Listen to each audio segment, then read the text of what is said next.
and good evening. So my name, like she said, is Sherri Roberts. I have been diagnosed with diabetes for the last 15 years. I originally had gestational diabetes. What does that mean? So that's diabetes that you get when you're pregnant. I'll give you just a brief story before that. In my preteen years, I was very, very slim. They called me Spirit. They would question my mom, do you give her enough food? Lord, she's so skinny, she's gonna break. Her waist was a 0. I was in a wedding and they couldn't find something to fit me because I was so slim. Anyhow, I reached age 13 and things changed. They asked my mom, is she pregnant? Does she have mumps? You need to get her to a doctor. She has gained so much weight. So at 13, I started gaining weight. Visited some doctors in Anguilla and St. Martin, found out that I have polycystic ovarian syndrome and that I'm insulin resistant. At that time, at 13? Well, that was about maybe more 15, 16, Okay. in that age range. Okay. That time I wasn't sure really what it was, but my doctor prescribed metformin for me. So I started taking metformin at that time, and things seemed to be under control a bit for me. I took metformin for years. At age 21, I was going through whether I was going to go to school or what to do. And my doctor was telling me, you're getting older. My hormone levels were in and out. Not enough female hormones, more male hormones, more hair itching from the polycystic ovarian syndrome.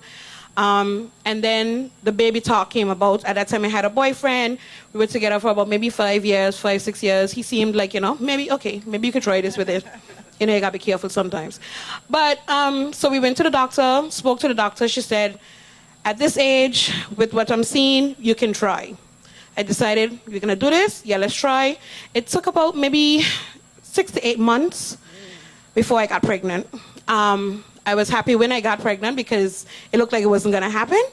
But it did, and I was glad for that. And at that time, I had to come off of metformin because you couldn't take it when you're pregnant. And then I had to go on insulin to keep my levels down because my sugar started increasing once I was pregnant and not taking metformin. Did it 7 months, I started having complications. Baby had to be born. They held him back a couple days to develop his lungs. After a day, I was told, you have to leave Anguilla urgently, as the child will die. His levels were through the roof. I believe it was his sugar levels or something. Not sure of the ideal medical terminology, but he had to be flown out immediately.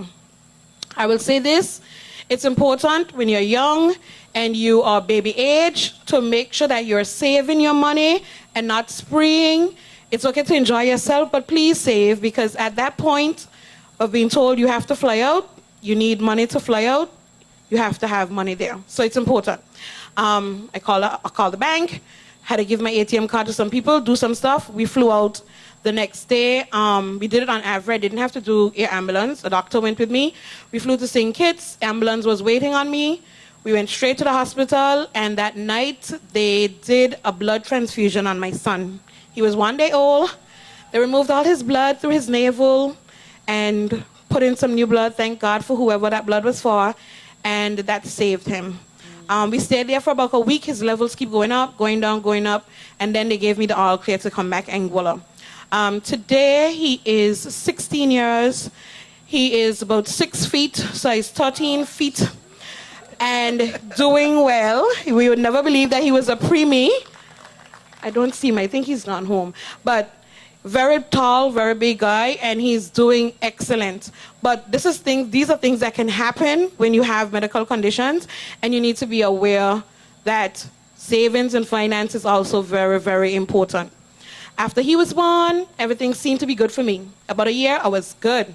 I ain't worried about no diabetes. What do you mean you were good? Oh, so you didn't have diabetes? I didn't have diabetes after that. I was taking care of the baby. I was all in baby bliss. And then I needed to go to a conference overseas. And 2 weeks before the conference, I started going to sleep, getting up 4 or 5 times in the morning. And every time I go to pee, I would come back and I'd be so thirsty. I would drink a whole bottle of water, and then I still thirsty, so I'd drink some juice. It went to the point that every evening I would make sure full a big bottle of water and have a big thing of juice next to my bed, because this just was happening every night. And I was like, oh, I couldn't get any rest. Every hour and a half, every 2 hours, I had to get up to pee, and then I was so thirsty. before I went to the conference, I said, Sherri, you have to do something. I went to the hospital. They checked my sugar. It was 360. They hooked me up on some drips, gave me some insulin, and at that time I was diagnosed with diabetes type 2.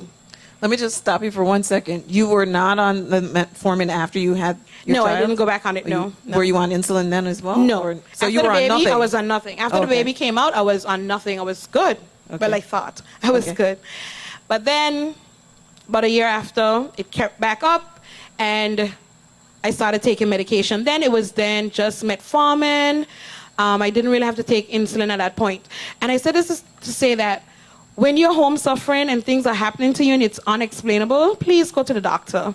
And the normality of it is that we don't really want to go to the clinic. I don't know why. We don't want to go clinic. We would stay home until the clinic closed. We were suffering all day, but then we can stay until the clinic closed, and then I'm going to be like, oh God, it's 8 o'clock. Clinic closed, I need to go to the hospital. And we go, there's something mentally that we feel like we're going to get better care if we go to the emergency room. And that's the honest truth. I don't know why, but ended up over there and got taken care of. Our clinic doctors are extravagant. Woo! Let me tell you that.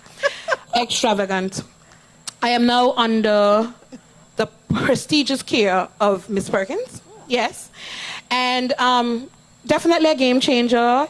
I speak to Dr. Perkins about everything, anything. I feel like I can speak to her about anything. There's a fear sometimes about going to a doctor.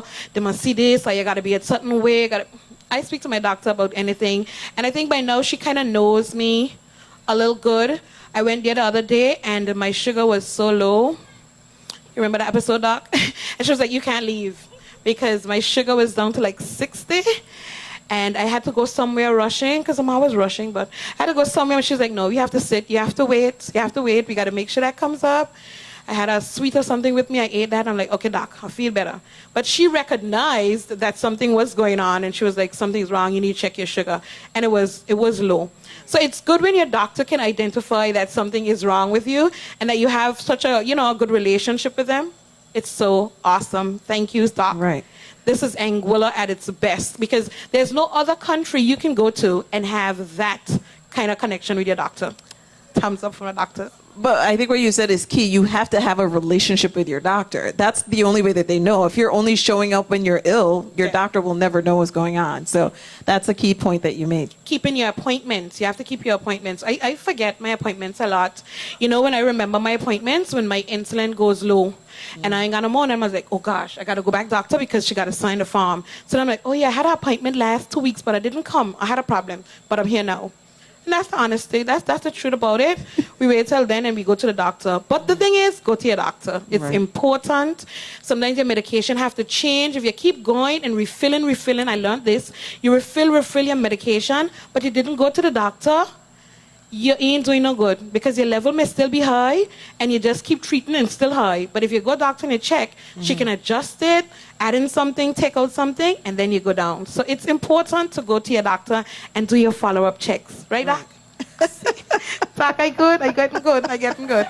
I was not always good. I ain't always good. My levels ain't always good, but I getting there.